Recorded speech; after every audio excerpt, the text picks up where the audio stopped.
Now, I'm sure you know that saying, when it rains, it pours. Well, that is what is happening in the National Assembly right now.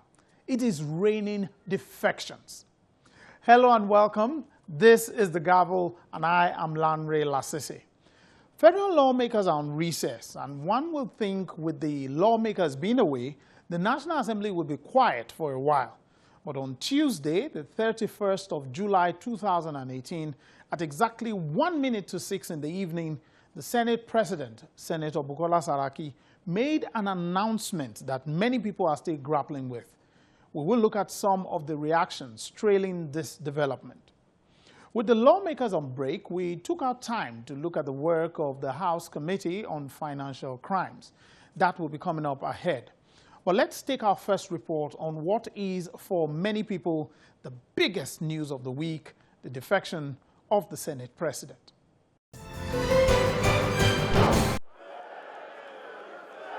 After the wave of defections early last week and the lawmakers adjourning for the annual recess, many thought attention will shift away from the National Assembly. On Tuesday evening, the President of the Senate, Senator Bukola Saraki, joined the list of those who dumped the ruling party, announced his defection on Twitter. After the Federal Executive Council meeting on Wednesday, reactions poured in on the defection by the Senate President, Bukola Saraki. Describing the defection as a storm in a teacup, the Minister of Information and Culture, Mr. Lai Mohammed, said the APC had nothing to lose. If we are not a member of the APC, I don't think the party and the government could have suffered more than they have already.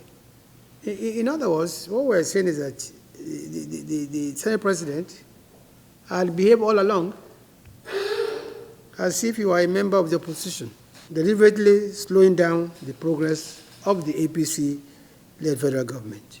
I mean, if we didn't gain anything by having a member as the Senate President, we stand to lose nothing by losing him as a member of our party.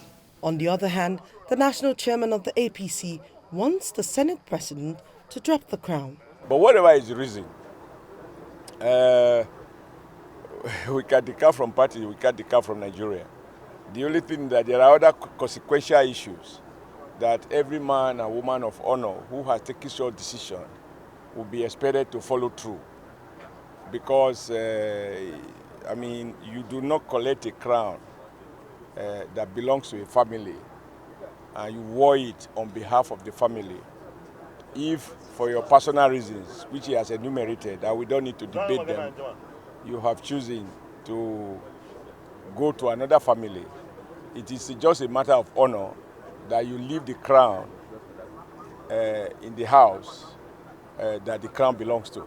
The Senate leader, who was also at the villa, challenged the People's Democratic Party to publish names of their members as it disclosed a possible convening of the House to consider the President's request for varment.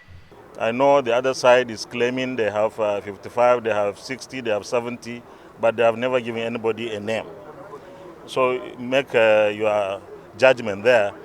We challenge, in fact, I'm using this opportunity to challenge them to publish the names of their senators, the PDP senators. So I am calling on all my colleagues in the Senate and indeed in the House that we come back and work on the request of Mr. President for the environment and supplementary budget for INEC to have his funds for the 2019 elections. They have already announced the timetable, and I'm sure they will be constrained if there is no funds approved by the National Assembly. So what if your colleague refuses? Will you reconvene the Senate?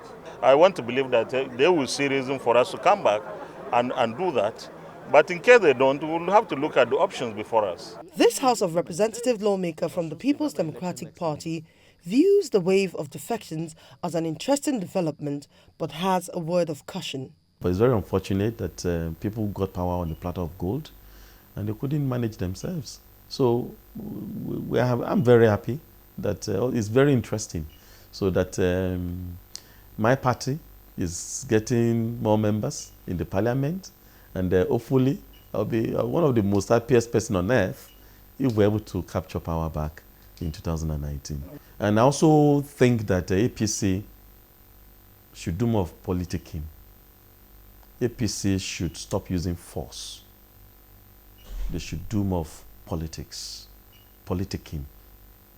They have the meat, they have the knife. What is the problem? His colleague from the All Progressive Congress says President Muhammadu Buhari still has a lot of support in the House. All the promise General Buhari has made to the people, he has split. It's 3 promises he has made. 1, fighting insurgency. 2, creating employment. 3, fighting corruption. Which he's doing, that's why we are supporting him.